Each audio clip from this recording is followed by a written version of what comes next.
అంటే ఆహ్, ఎలా అయిపోయిందంటే నేను ఒక రిజిస్టర్ ఆఫీస్ లో జాబ్ చేస్తున్నాను సార్. ఎంత వయసు నాన్న ప్రదీప్, నీది ఎంత వయసు? సార్ నా age 35 sir. 35 years. Okay okay. అవును సార్. రిజిస్టర్ ఆఫీస్ లో జాబ్ చేస్తున్నారు ఎక్కడ, హైదరాబాద్ లోనేనా? అవును సార్. సరే హైదరాబాద్‌లోనే. చెప్పండి. నేను చేస్తున్న ప్లేస్ లో అంటే బేసిక్ గా నా శాలరీ వచ్చేసి 40,000 సార్. ఓకే. నే- ఆ, నేను చేస్తున్న ప్లేస్ లో ఎన్నో income sources, side income sources ఎన్నో ఉంటాయి. నా గవర్నమెంట్ జాబే నాకు శాపం అయిపోయింది సార్. నా జాబే ఎలా ఎందుకు అంటే గవర్నమెంట్ నేను జాబ్ ఇంటికి కావాలి వెళ్తే నాకు. నా వైఫ్ తోటి నాకు విపరీతమైన టార్చర్ ఉంది సార్. అంటే నేను అది పీక్ లెవెల్ లో భరించలేకపోతున్నాను సార్. At- hello. ఎట్లా అండి? అంటే ఏంటిది? అంటే తనకి నాకు వచ్చే శాలరీ కంటే తనకుండే కోరికలు, తనకుండే ఆశలు అవి ఎక్కువైపోయినాయి అన్నమాట. ఓకే. నేను ఎంతవరకు సంపాదిస్తాను, నేను ఎంతవరకు హ్యాపీగా చూసుకుంటాను అనే దానికంటే తనకుండే ఆశలు, తనకుండే కోరికలు ఎక్కువైపోయినాయి. మళ్ళీ నాకు ఒక సలహా ఏమి ఇస్తుందంటే, నీకు సైడ్ ఇన్కమ్ వచ్చే సోర్సెస్ ఉన్నాయి కదా, నువ్వు దాన్ని తీసుకోవచ్చు కదా అని చెప్పేసి నాకు మళ్ళీ నాకే రిటర్న్ క్లాస్ ఇక్కడ. అంటే సింపుల్ గా చెప్పాలంటే ప్రదీప్, మీ జాబ్ నచ్చింది కానీ మీ శాలరీ నచ్చట్లే. ఆవిడకి నచ్చట్లేదు. అవును అవును సార్. అవునవును నచ్చట్లేదా, చాలట్లేదా?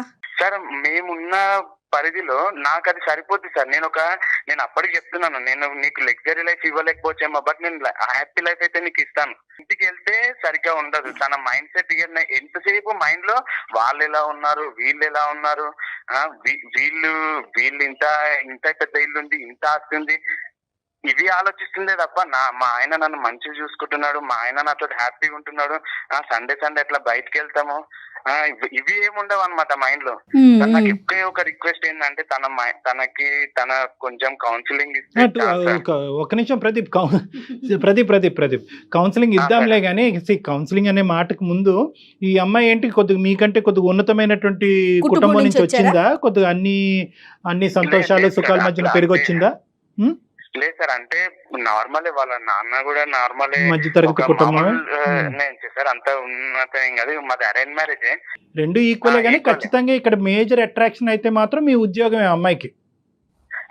నా ఉద్యోగం ఓకే, నా ఇన్కమ్ తనకి బాగా ఇబ్బంది అదే అయిపోయింది. అంటే రావటానికి ఏంటంటే ఉద్యోగం చూసి ఏమనుకుందంటే అబ్బాయి వీడు బాగా కుమ్మేస్తాడు తర్వాత అని అనుకుంది. కానీ మీరు ఆ కుమ్ముడు అనే విషయంలో కొద్దిగా వెనక్కి తగ్గారు, అది ఆవిడకి నచ్చట్లేదు, అంతే కదా? అవును సార్. పిల్లలు ఉన్నారా? 2 పిల్లలు మేడం. ఏం చదువుతున్నారండి? చిన్న పిల్లలు మేడం. ఒక అబ్బాయి ఫస్ట్ క్లాస్ చదువుతున్నాడు, ఇంకొక అబ్బాయి జస్ట్ ఇంత యూకేజీ అలా. ఓకే. తను హౌస్ వైఫే, హోమ్ మేకరే. తన హౌస్ వైఫ్. ఎక్కడ కూడా ఏ లోటు లేదు కదా ప్రదీప్? అంటే ఈఎంఐలు కట్టుడు కానీ ఇలాంటి వాటిలో ఏమీ లోటు ఏం లేదు. నాకు అడిషనల్ గా ఎటువంటి నేను ఖర్చులు కూడా పెట్టాను సార్. నేను ఒక పొదుపుగా సేవింగ్స్ అని అవన్నీ ఒక ప్లానింగ్ తోటి ఉన్నాను సార్. నేను నా లైఫ్ లో నేను ఒక ప్లానింగ్ ప్రకారమే నేను అన్ని స్టెప్ బై స్టెప్ వేసుకుంటూ వెళ్తున్నా. తన ఏంటంటే ఇప్పుడు నాకు ఇన్కమ్ సోర్సెస్ ఉంటాయి సార్. అవతల వాళ్ళు చాలా దీన పరిస్థితిలో ఉంటారు. వాళ్ళని తీసుకొని నేనేం బాగుపడతా అన్న మైండ్ సెట్ ఉంటుంది నాకు. సంతోషం. ఓకే. అంటే సంతోషంగా ఇచ్చేవాళ్ళు ప్రదీప్ సార్. నాకు సంతోషంగా ఇచ్చే వాళ్ళది కూడా నాకు వద్దు సార్. నేను అనుకున్నాను, నేను ఒక మారల్ వాల్యూస్ తో నేను అనుకున్నా, నేను ఉండాలి, నేను ఇలా ఉండాలి. నాకు వచ్చిన దాంట్లో హ్యాపీగా ఉన్నాను సార్. నేను ఇప్పుడు నాకు 40,000 శాలరీ సరిపోతుందని చెప్పేసి ఉద్దేశంతో నాకు వాళ్ళకి అంతే ఇస్తున్నారు, పే చేస్తున్నారు. సో నేను అందులో హ్యాపీగా ఉన్నాను నేను. అంటే మీ ఆఫీస్ వాళ్ళు అందరూ కూడా ఇదే తత్వంతో ఉంటారా? ఆబ్వియస్లీ నా కొలీగ్స్ నన్ను ఇన్స్పైర్ గా తీసుకుంటారు సార్ ఆఫీస్ లో. నేను వాళ్ళు నన్ను ఒక పద్ధతి గల మనిషిలాగా, ఒక ఏదైనా వర్క్ అవ్వాలంటే నా దగ్గరికి పంపించాలన్నంత నేను ప్రతి ఒక్కరికి నేను ఒక ఇన్స్పైర్ సార్. నేను ఒకసారి వాళ్ళ చేత మాట్లాడిపించవలసింది కదా మీ భార్య గారిని. సార్ అన్ని అయిపోయాయి సార్, అన్ని అయిపోయింది. అందరితో మాట్లాడించాను. మరి మనం ఒకసారి డాక్టర్ గారితో మాట్లాడిద్దామా ప్రదీప్? అంటే అవకాశం ఉందా లేదా? అవకాశం ఉందా అసలు? ఉంది. తను మాట్లాడతారా? అంటే ఇప్పుడు కాల్ కలుపుతాను మేడం ఒకసారి. కలపండి. అదే ముందుగా విషయం చెప్పండి అండి ప్రదీప్ మేడం. మళ్ళీ ఇది సమస్య కాకుండా చూసుకోండి. డాక్టర్ గారితో మాట్లాడటం అనేది మీకు సమస్య కాకూడదు. అయ్యో నాకున్న ఈ సమస్య ముందు ఇప్పుడు మీరే ఏదైనా సాల్వ్ చేయాలి. అలా కాదు, ఆవిడ షాక్ అవ్వకూడదు కదా నాన్న. ఆ. నువ్వు ఇప్పుడు సడన్ గా కాల్ కలిపి ఆ. డాక్టర్ గారితో మాట్లాడిపిస్తానంటే కనుక ఇంతకు ముందు మాకు ఒక ఎక్స్పీరియన్స్ ఉంది. అదే కదా, మా ఇంటికి రా చెప్తానన్నారు ఆవిడ. ఆవిడ ఆ పరిస్థితి మీది కాకూడదు, ఉన్న పరిస్థితి కంటే దిగజారకూడదని అడుగుతున్నాం. ఒకసారి మీరు ఆవిడతో మాట్లాడేసి విషయం చెప్పి అప్పుడు కాన్ఫరెన్స్ లోకి తీసుకోండి. Okay madam. ఓకే ప్రదీప్, మేము హోల్డ్ లో ఉంటాము, మాట్లాడండి. మేము హోల్డ్లో ఉంటాం, మీరు ఫస్ట్ మాట్లాడండి, అమ్మాయితో వివరం చెప్పండి. Okay okay. విచిత్రమైన మ్మ్. ఇష్యూ కదా కళ్యాణ్ జీ. అంటే అతను లంచం తీసుకునే ఉద్దేశం లేదు, లంచం తీసుకోవటం తప్పు నేరం, అందరూ తీసుకున్నా కూడా నాకు అది లేదు, కెమెరా ముందైనా వెనకట్లని అతను అంటున్నాడు. కానీ ఆ అమ్మాయి తీసుకుంటే తప్పేంటి, నీ ఉద్యోగం అది డిమాండ్ చేస్తూ ఉంటే చేయటం సుఖపడదాం అని అంటుంది ఆ అమ్మాయి. తన ఏంటంటే నా కష్టానికి తగ్గ ఫలితం వస్తుంది, ఇది చాలు, ఇందులోనే బతుకుదాం అనే ఆలోచన అని అనిపిస్తోంది అతని మాటలను బట్టి మనకి. మీరు మాట్లాడే వ్యక్తి మీ కాల్ ని హోల్డ్ లో పెట్టారు. Hello hello Pradeep. సార్ మా మిస్సెస్ ఒకసారి లైన్ లో ఉన్నారు. లక్ష్మి. హలో, పేరుకు తగినట్టు. లక్ష్మి గారు నమస్తే అండి. నమస్తే. ఎవరు మాట్లాడేది? మేము ఎవరది? అందమైన జీవితం ప్రోగ్రామ్ నుంచి అండి. నేను జయాని అండ్ డాక్టర్ కళ్యాణ్ చక్రవర్తి గారు కూడా నాతో పాటు ఉన్నారండి, స్టూడియోలో ఉన్నాము. ఓహో, ఇప్పుడే ప్రదీప్ గారు ఒక చిన్న సమస్యని మా ముందుకు తీసుకొచ్చారు. సమస్య కాదు కానీ ఒక చిన్న పరిణామాన్ని, దాని గురించి ఒకసారి మీతో మాట్లాడదామని చెప్పి కాన్ఫరెన్స్ లోకి తీసుకున్నారు. ఓ అలాగా. మీరు డాక్టర్ దగ్గరికి ఎందుకు వెళ్ళారు? ఇప్పుడు వెళ్ళాల్సిన అవసరం ఏముంది? అయ్యో నేను లక్ష్మి అమ్మ, నేను వెళ్ళలేదు. నేను సమస్య మన ఇంట్లో చర్చించుకున్నాం, మనం పడుతున్నాం. ఈ ఇష్యూ తీసుకెళ్లి బయట ఎక్కడో పెట్టాల్సిన అవసరం ఏముంది అసలు నీకు? నేను తీసుకెళ్ళి వెళ్ళలేదు. నేను ఇంకా నీకు ఎట్లా చెప్తే అర్థమవుతుందో నాకు అర్థం కావట్లేదు. నేను ఏం చెప్తే నీకు అర్థమవుతుంది? నేను మన అమ్మ వాళ్ళతో చెప్పించిన, మీ అమ్మ నాన్నతో చెప్పించా, నా ఇంటి పక్కన వాళ్ళతో చెప్పించా. అంటే కొంతమంది ఎంతమంది ఎవరు చెప్పినా ఎన్ని చెప్పినా నువ్వు మారితేనే కానీ మన లైఫ్ అంటూ మారదు. ఫస్ట్ నువ్వు మారాలి. సార్ నువ్వు మారితేనే మన లైఫ్. లక్ష్మి గారు లక్ష్మి ఒక్క గారు నిమిషం అండి, ఒక్క నిమిషం. లక్ష్మి గారు ఇది ఒక్క నిమిషం అమ్మా, మీరు ఇది అవమానకరంగా భావించద్దు. ఎందుకంటే ఇది కేవలం మీ సమస్య, అతని సమస్య కాదు, ఇది మీ కుటుంబ సమస్య, మీ పిల్లలకు సంబంధించిన సమస్య. అన్ని ప్రయత్నాలు జరిగిన తర్వాత కూడా పరిష్కారం లేక ఇంట్లో మనశ్శాంతి పోయినప్పుడే అతను ఏంటంటే అట్లీస్ట్ మా దగ్గర నుంచి ఏమైనా హెల్ప్ వస్తుందేమో అనే ఉద్దేశంతో, ఒక మంచి ఉద్దేశంతో మాకు ఫోన్ చేశాడు. బహుశా మిమ్మల్ని పూర్తిగా ప్రిపేర్ చేయలేనట్టుంది అతను. అయినా కానీ మీరు వచ్చిన చోటకి ఇప్పుడు మేము మాట్లాడేటటువంటిది ఇదంతా కూడానమ్మా ఒక మంచి ఉద్దేశంతోనే. అన్ని వివరాలు గోప్యంగా ఉంటాయి, అన్ని వివరాలు గోప్యంగా ఉంటాయి. మీ పేరు తప్ప మీరు ఎవరు ఏంటి ఎక్కడుంటారు అనే అంశం కూడా ఇక్కడ పరిగణలోకి రాదు. మీకు నచ్చినటువంటిది, మీకు నొప్పి కలిగించేటటువంటి అంశం మేము ఎప్పుడూ మాట్లాడాం. ఒక సలహా సూచన మాత్రమే ఇస్తాం, కానీ ఖచ్చితంగా ఇలా ఫాలో చేయాలని ఎవరి మీద ఒత్తిడి చేయం. భార్యాభర్తలని దూరం చేసేటటువంటి ఉద్దేశం అస్సలు మాకు లేదు. మీరు ఇంకా రానున్న రోజుల్లో స్మూత్గా ప్రయాణం చేయడానికి ఎటువంటి అంశాల మీద మీరు ఫోకస్ చేస్తే బాగుంటుంది అన్నది మాట్లాడుకుందాం, అంతేనమ్మా. Okay okay sir. కొద్దిగా చెప్పాడో నాకు అసలు తెలీదు అదే. సార్, బట్ నా లైఫ్ అంతా విసిగిపోయిన్నాను సార్ నేను. అయ్యో అదేంటమ్మా? ఏంటమ్మా? నా లైఫ్ అంతా విసిగి, ఆయన ఏం చెప్పారో మీకు నాకు తెలియదు కానీ మేడం, నా లైఫ్ మొత్తం నేను విసిగిపోయి ఉన్నాను మేడం. ఏంటి లక్ష్మి నా వల్ల సమస్య అయితే ఏంటి ఇంకా మీకు? కాదు. కాదు లక్ష్మి, మీ సమస్య ఏంటమ్మా? సమస్య అంటే ఏం లేదు మేడం, పైకి చూడడానికి మా లైఫ్ చాలా అందంగానే ఉంటుంది. ఆయన ఒక గవర్నమెంట్ ఎంప్లాయ్,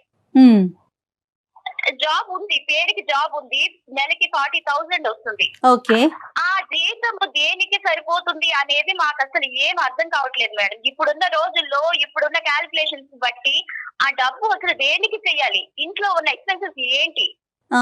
ఆయనకి ఎక్స్ట్రా మనీ తీసుకునే ఛాన్స్ ఉండి కూడా లేదు, నేను ఒక్క రూపాయి కూడా తీసుకోను, నాకు ఇచ్చిన జీతంలోనే మనం బతుకుతాం, దీని మీదే మన లైఫ్ లాంగ్ వెళ్తాం, నేను వేరే ఒక్క రూపాయి నేను ఆశించను, నాకు వద్దు ఎక్స్ట్రా మనీ చెప్తూ ఉంటే. అంటే ఎక్కువ ఓవర్ టైం వర్క్ చేసి ఎక్స్ట్రా మనీ వస్తుందండి, ఎట్లమ్మా? అలాగేం లేదు సార్. మేడం ఆయన ఎంత వర్క్ చేసినా సేమ్ వచ్చేది మాత్రం అదే ఫిగర్ మేడం, అంతే వస్తుంది. కాదు నాన్న, ఎక్స్ట్రా మనీ అంటే ఏంటి? అంటే మీ ఉద్దేశంలో ఏంటి? ఎక్స్ట్రా మనీ అంటే ఇప్పుడు ఆయన ఒక government employee sir. Government employee అయితే ఇప్పుడు వాళ్ళు ఏమన్నా లైక్ రిజిస్ట్రేషన్ ఆఫీస్ లో జరిగే వాటికి వాళ్ళు వర్క్ కంప్లీట్ అయిన తర్వాత వాళ్ళ సంతోషంతో వాళ్ళు ఇస్తారు మనీ. ఏ భాష అయినా లంచం అంతేగా? అంతే సార్. అది ఇచ్చిన దాన్ని కూడా అంటే ఇప్పుడు మీరు వెళ్ళి బలవంతంగా లాక్కోమని నేను చెప్పట్లేదు సార్. నాడు సంతోషంగా ఇచ్చాడు, బలవంతంగా ఏడుస్తూ ఇచ్చాడు, లాక్కోవాలి, మనకేం అడిగి తెలుసులేండి తీసుకోండి కదమ్మా. అని మాత్రం నేను అనను. వాళ్ళ సంతోషంతో వాళ్ళ పని అయిన తర్వాత వాళ్ళ చేతికి ఇస్తున్నది కూడా నాకు వద్దు అని చెప్తుంటే అది ఎలాగుంటుంది సార్? అలాంటివి కూడా తీసుకోకుండా ఇప్పుడు లైఫ్ ఎలా లీడ్ చేద్దామని ఇప్పుడున్న రోజుల్లో. కాదమ్మా, ఎక్కడన్నా మీరు అది రాసి ఉండటం చూసారా? సంతోషంగా ఇస్తే కనుక లంచం కాదు, ఏడుస్తూ ఇస్తే కనుక లంచం అనేది ఎక్కడన్నా చూసారా మీరు? కాదుగా. అదేం చూడలేదు సార్, తెలుస్తుంది విషయాలు. ఆయన నోట్ అంటే ఆయనే చెప్పారు నాకు. అదే అదే అదే అదేనమ్మా. శాపమైంది. ఇప్పుడు నువ్వు చెప్పిన విషయమే కదా, నువ్వే చెప్పావు కదా నాతో. వాళ్ళు ఇలాగ సంతోషంతో పని అయ్యింది తర్వాత తీసుకుంటానని నేను తీసుకోనని చెప్తుంటే ఎలా? బాగా ఆవిడ ఇన్ఫ్లుయెన్స్ అయింది, కంప్లీట్ గా ఆవిడ బ్రెయిన్ వాష్ అయింది. కానీ నాకు రివర్స్ అయ్యి ఇలా నన్ను టార్చర్ పెడుతుంది నేను అసలు ఎక్స్పెక్ట్ చేయలేదు లక్ష్మి అతను దగ్గర. మంచిగా చెప్పింది. ఇది రివర్స్ కాదు. రివర్స్ అని ఎందుకు అనుకుంటున్నావు నువ్వు? అంత తీసుకొని నేను చెప్పట్లేదు. అవతల వాళ్ళని కొట్టి మీరు నాకు ఇది ఇవ్వండి, మీకు ఇది ఇస్తేనే కానీ నేను మీకు పని చేయను అని మీరు చెప్పనట్లేదు. వాళ్ళ వర్క్ చేస్తున్నారు, కంప్లీట్ చేస్తున్నారు. వాళ్ళ పని తొందరగా చేయడం వల్ల వాళ్ళ సంతోషంతో ఇచ్చిన డబ్బును కూడా మీరు అది ఎందుకు వదులుకుంటున్నారు అని. ఇది ఇప్పుడు ఉన్న డబ్బులతో మనకి ఖర్చులు సరిపోతాయా? ఏ సీసీటీవీ కెమెరాలోనో అతను ఏ ఏసీబీఓలకో చిక్కాడు అనుకోండి, చెప్తున్నా ఉదాహరణకి, చిక్కాడు అనుకోండి, ఎవడైతే సంతోషంగా డబ్బులు ఇస్తానన్నవాడు వచ్చి చెప్తాడా ఏమండి నేను సంతోషంగానే ఇచ్చానండి అని చెప్తాడా?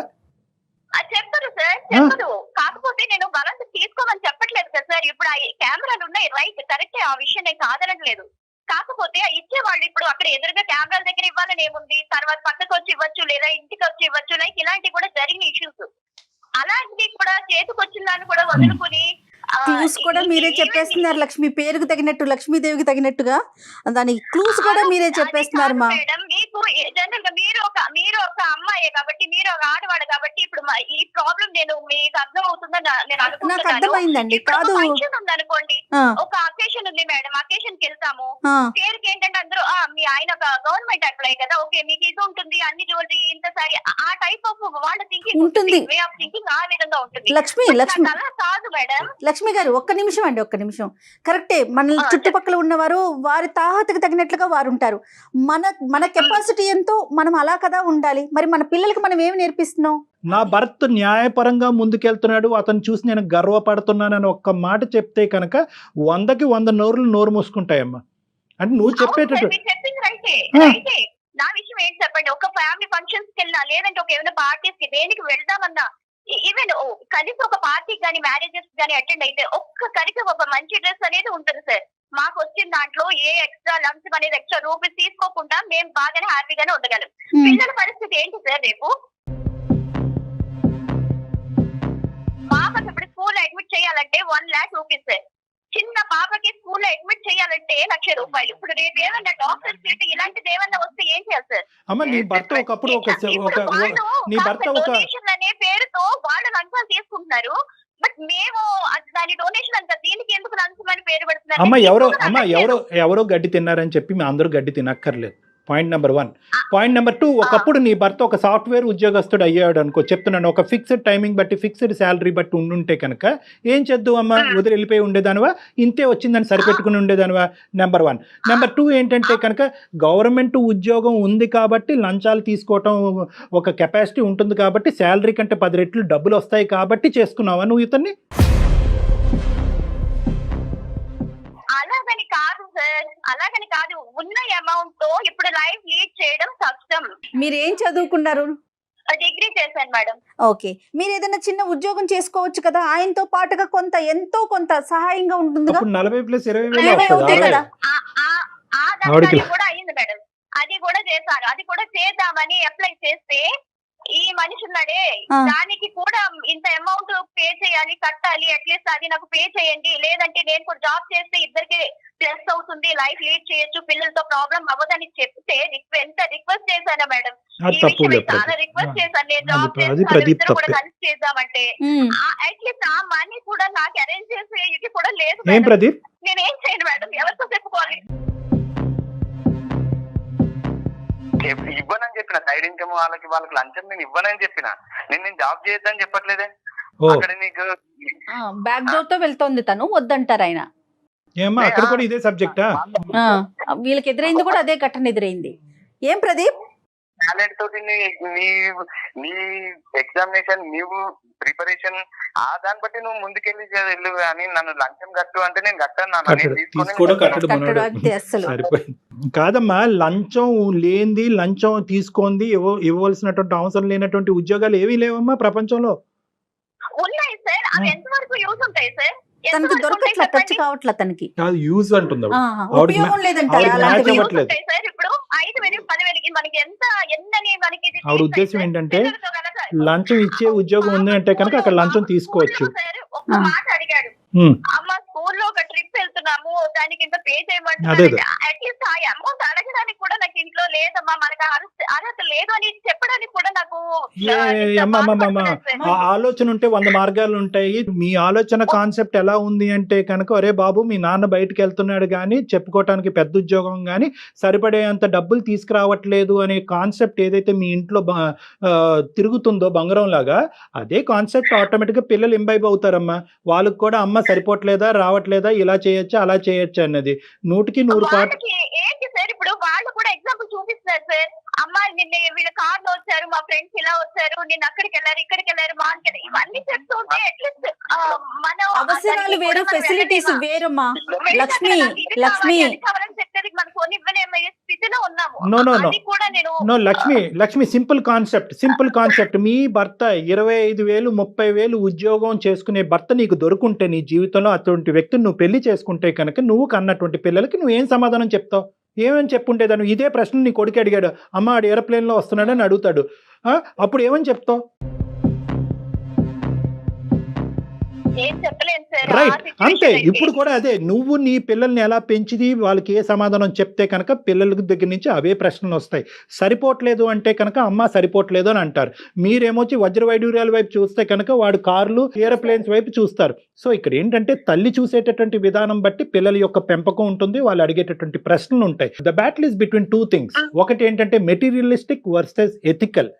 నాకు ఇది కుర్చీ అంటే కనుక ఈ కుర్చీ సరిపోతుంది, నాకు ఈ ఫ్యాన్ అంటే కనుక ఈ ఫ్యాన్ సరిపోతుంది, నాకు ఏసీ ఉంటేనే నేను ఉంటాను, నాకు రిలాక్స్డ్ చైర్ ఉంటేనే ఉంటానంటే కనుక మీ మైండ్ సెట్ ఎప్పుడు కూడా అటువైపే ఉంటుంది. నీ భర్త ఇప్పుడు ఏమి తప్పుగా మాట్లాడుతున్నాడని మీకు అనిపిస్తుందా, లేదంటే ఎథికల్గా మాట్లాడుతున్నాడని అనిపిస్తుందా? ఎలా అనిపిస్తుంది మీ భర్త గురించి? చేతకానోడి కింద అనిపిస్తుందా, లేదంటే ఒక ఎథికల్గా మాట్లాడేటటువంటి వ్యక్తి గురించి అనిపిస్తుందా? మీకు ఎలా ఉంది? ఎథికల్ గానే మాట్లాడుతున్నారు సార్. కాకపోతే నేను అనేది ఇప్పుడు మనకి ఇది తప్ప వేరే ఏం లేదు అంటే మనకున్న లిమిట్స్ లోనే మనకున్న మనీలోనే హ్యాపీగా ఉండొచ్చు. బట్ ఛాన్స్ ఉండి కూడా ఎందుకు ఇలాగే ఉన్నారు? ఎవరైనా క్వశ్చన్ చేస్తే ఏంటి గవర్నమెంట్ ఎంప్లాయీ కదా, ఈ ఛాన్స్ అనే పదమే తప్పమ్మా. ఈ ఛాన్స్ వల్ల 10 రూపాయలు తీసుకోవచ్చు, 10 సంవత్సరాలు జైల్లో అన్నా ఉండొచ్చు. ఈ పదం వాడుతున్నారు చూడండి, ఛాన్స్, ఆపర్చునిటీ, బంగారు ఛాన్స్, గోల్డెన్ ఛాన్స్ అంటున్నారు చూడండి, అవి కాదు. అదే ఛాన్స్ డబ్బులు తీసుకుంటున్నప్పుడు మీ భర్త అడ్డంగా ఎవరికైనా ఏసీబీ వాళ్ళకి దొరికి ఒక 10 సంవత్సరాలు జైల్లో ఉంటే కనుక అప్పుడు మీరు మాకు ఫోన్ చేస్తారు వేరే కారణం పెట్టుకు. కాదండి, వాళ్ళే డబ్బులు ఇస్తూ కావాలని ప్లాన్డ్ గా కూడా ఇచ్చి బుక్ అయితే ఉంటే అసలుకే మోసం కాదు. గుడ్డు తినాలండి, కోడినే కోసేసుకుంటామంటున్నారు మీరు. ఒకసారి ప్రాక్టికల్ గా ఆలోచించండి. ఈ రోజు షార్ట్ కట్ మార్గాల్లోకి వెళ్తే కనుక లక్షలు రావచ్చు, కానీ అడ్డంగా దొరకచ్చు. దానివల్ల చాలా పరిణామాలు చాలా భయంకరంగా ఉండబోతాయి. మీకు అది తెలియట్లేదు. మీరు ఈ bad side of the things చూడలేకపోతున్నారు. అది ఇక్కడ వాళ్ళే ఇస్తామంటున్నారు కానీ కోణంలోకి వెళ్ళిపోతున్నారు. అమ్మా వాళ్ళు ఇచ్చినా, ఇతను ఆనందంగా తీసుకున్నా, వాళ్ళు బాధపడుతూ ఇచ్చినా, ఎలా తీసుకున్నా at the end of the day మొదట్లో చెప్పినట్టుగానే దాని పేరు లంచం. అంతే. లంచం తీసుకోవటం, ఇవ్వటం అనేటటువంటిది కూడా రెండు చట్టరీత్యా నేరం. ఈ రోజున ఎవరున్నారు సార్ అలాగా? ఇప్పుడు మన బలవంతంగా అడిగి తీసుకోవట్లేదు. ఎవరున్నా లేకపోయినా మనకి ఉన్నది ఒకటే లైఫ్ సార్. ఉన్న ఒక్క లైఫ్ కూడా మనం ఎంజాయ్ చేయకపోతే ఎలా సార్? అమ్మా ఎవరు లక్షలు అడగమని చెప్పట్లేదు కదా, ఇచ్చింది తీసుకోవడం ఫిక్స్ అయ్యారు. అప్పుడు నేను ఏదైనా దారి తప్పితే ఈయన ఇలా అయిపోయాడు అలా అయిపోయాడు.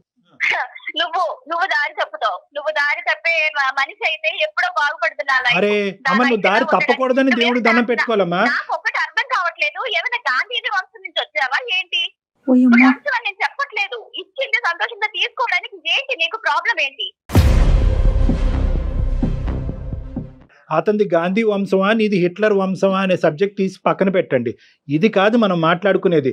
ఇప్పుడు ఏంటంటే లంచం సంతోషంగా ఇస్తే తీసుకోవాలి అని నువ్వు అంటున్నావు, కానీ మేము చెప్పేటటువంటి సబ్జెక్ట్ ఏంటంటే ఆ లంచం తీసుకుంటూ నీ భర్త దొరికిపోతే అప్పుడు పరిస్థితి ఏంటి అనే ప్రశ్న నిన్ను అడుగుతున్నాం.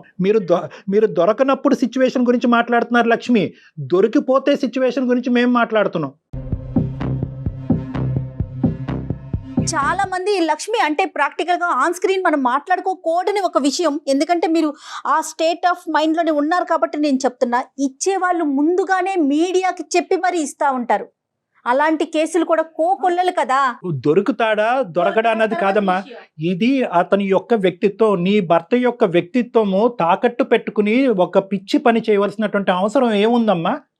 ఈ రోజు కదా మీ వ్యక్తిత్వాన్ని విరగ్గొట్టుకుని మిమ్మల్ని ఒక పని చేయమంటాడు నీ భర్త, నువ్వు చేస్తావా? ఒక మనిషికి ఒక వ్యక్తిత్వానికి మించినటువంటి ఆస్తి ఏముందమ్మా? ఏముంది? చప్పట్లు కొట్టించు, నలుగురు చేత చప్పట్లు కొట్టించు, నా భర్త ఇంత గొప్పవాడు అని చెప్పి. ఇంత దూరంగా ఉండి మీకు మాకు ఏ సంబంధం లేనటువంటి ఈ ప్రోగ్రాం నడిపిస్తూనే మేము మీ భర్తను చూసి ఆహా అనుకున్నాం, నేను జయ గారు చూసుకుని ఇందాక. అసలు నీలో ఆవగించేంత సంతోషం, ఒక ఆనందం కూడా లేదమ్మా. దురదృష్టకరమైనటువంటి భర్త దొరికాడు, లంచం తీసుకున్నటువంటి భర్త దొరికాడు, అడ్డంగా దొరికిపోయి జైల్లో కూర్చున్నటువంటి భర్త దొరికాడు అన్నట్టు నువ్వు మాట్లాడటం మాకు చాలా ఆశ్చర్యం కలిగిస్తుందమ్మా. సో ఈ రోజు ఉన్నదాంతో ఎలా సరిపెట్టుకోవాలి? లేదు, స్తోమత లేదు, పిల్లల భవిష్యత్తు, మెడిసిన్ చదివించాలి, అప్పుడు డొనేషన్లు కట్టాలి అంటే కనుక దానికి వేరే మార్గాలు ఉన్నాయి. లక్ష్మి ఉన్నావా? కట్ చేసావమ్మా. మీకు రియాలిటీ చెప్తున్నానన్నా, రియాలిటీ చెప్తున్నా. ఈ రోజుతో అయిపోయే జీవితం కాదు. ఈ రోజు ఏం మీ భర్త రిజైన్ అయిపోవట్లేదు. ఇంకా రానున్న రోజుల్లో ప్రమోషన్లు వస్తాయి, ఇంక్రిమెంట్లు వస్తాయి, ఇంకా ఉన్నతమైన స్థాయిలోకి వెళ్తారు. మీరు ఉద్యోగం చేయటం మొదలు పెడితే 2 చేతులతో సంపాదిస్తారు. తీసుకెళ్లి ఏ ల్యాండ్ మీదో ఏ బ్యాంకులోనో వేసి ఇన్వెస్ట్ చేయండి, సేవ్ చేయండి. 10కి 10 పెరుగుతుంది. రేపొద్దున మీ పిల్లలు ఎదిగి మా తండ్రి ఇంత నీతిమంతుడిగా మమ్మల్ని పెద్ద చేశాడు, అడ్డదోవల్లోకి వెళ్ళి మమ్మల్ని పెంచలేదని గొప్పగా చెప్పుకుంటారు. ఇవమ్మా ఎల్లకాలం కలకాలం నిలబడేది, గోళ్ళు మేడలు కాదు. లక్ష్మి బాధపడకమ్మా, గట్టిగా చెప్తే క్షమించు, కానీ ఉన్న మాట చెప్పాలి కాబట్టి అలా చెప్పాను. ఇంట్లో మానసిక ప్రశాంతత ప్రధానమైనటువంటి అంశం. అదే కోట్లాది రూపాయలు. నీ భర్త ఇంటికి వచ్చినప్పుడు సంతోషంగా అతన్ని ఆహ్వానించు. ఇంట్లో అందరు ఇంటిళ్ళ పాలి సంతోషంగా ఉండేటట్టు చూసుకో. రేపొద్దున దాని యొక్క ఫలితం ఏంటన్నది నీకే అర్థం అవుతుందమ్మా. ఆయుష్ పెరుగుతుంది, ఆరోగ్యం పెరుగుతుంది, ఆనందం పెరుగుతుంది. ఫస్ట్ ఆ కాన్సెప్ట్, ఈ డబ్బు అనే కాన్సెప్ట్ కాసేపు పక్కన పెట్టి ఆనందంగా జీవించడం ఎలా అనే దాని మీద కాన్సన్ట్రేట్ చేయి. అది కేవలం డబ్బుతోనే రాదు. అమ్మా లక్ష్మి నువ్వు ఏడవాలని చెప్పేసి నీకు వాళ్ళతో డాక్టర్తో గానీ మేడంతో గానీ నీకు క్లాస్ తీయించాలన్నది నా ఉద్దేశం కాదు. నీకు నేను చెప్పి ఏ వర్షంలో చెప్పినా నీకు అర్థం కావట్లేదు అన్న ఒక చిన్న బాధతోటి నేను వాళ్ళతో నీకు మాట్లాడించాను. నువ్వు ఏడవాలని కాదు. ఓకే, ఆలోచించుకో. మీ ఆయన పదే ఏడిపించారు అని అంటున్నాడు మమ్మల్ని. మేమేమి ఎవరిని ఏడిపించలేదమ్మా. ఉన్న మాట చెప్తే నీకు చేదుగా అనిపిస్తుంది కాబట్టి మాట్లాడుతున్నామమ్మా. లక్ష్మి 4 మెతుకులు నోట్లోకి వెళ్ళటానికి ఎన్నో బాధలు పడుతున్నారు లక్ష్మి. నిజం చెప్పాలంటే మనమంతా చాలా సంతోషంగా ఉన్నాం. లక్ష్మి అమ్మా, ఒక్కటి ఫైనల్ గా ఏమనుకుంటున్నావు చెప్పమ్మా. అదే సార్, ఇప్పుడు మనకి ప్రపంచం అంతా ఇలా బాగుంది చూడాలి, రామరాజ్యం అని చెప్పేసి ఆ లెవెల్లో ఆ టైప్ లో చెప్తున్నారు సార్ మీరు చెప్పే నీతులన్నీ. అలా ఎలాగ సార్? వినడానికి అన్ని వివేకానంద నీతులు చాలా చాలా బాగుంటాయి సార్. అందులో మనకి దిగితేనే కదా సార్, అనుభవిస్తేనే కదా సార్ మనం పడే బాధ అనేది తెలుస్తుంది. ప్రపంచం ఇరుగు పొరుగు ఎదిరిల్లు పక్కిల్లు గురించి నీకు అనవసరం అమ్మా. ఇందాకటి నుంచి నేను ఒకే మాట చెప్తున్నాను, ఏ పుట్టలో ఏ పావుందో మనకు తెలియదు అనేటటువంటిది. మనకు దేవుడు ఏమి ఇచ్చాడు అనేటటువంటి దాంతో మనం రిస్క్ లేకుండా సంతోషంగా ఉండటం గురించి చెప్తున్నాను. లోకమంతా పచ్చగా ఉందా, లోకమంతా రామరాజ్యం అనేటటువంటి మాట నేను అనట్లేదు. లోకం ఎలా ఉంది ఎలా ఉండదు అనేటటువంటి మాట తీసి పక్కన పెడితే మనకి ఏ సంపాదన లేకుండా అయితే మనం లేవుగా. కేవలం లంచాల మీదే బతకవలసినటువంటి అవసరం లేదు కదా. మనం కరెక్ట్గా ఉండి మన ఎత్తుకలుగా ఉంటూ ఇంట్లో సంతోషం సుఖంతో పాటు ఉండుతూ భర్తకు నచ్చేటటువంటి విధంగా నడుచుకునేటటువంటి పద్ధతిని మనం అనుసరిస్తే కనుక ఆ సుఖమే రామరాజ్యం, ఆ సుఖమే పచ్చదనం. అలా అనుకుని ముందుకెళ్ళమంటున్నానమ్మా. లోకం బట్టి మనం ఎందుకు ప్రయాణం చేయాలి?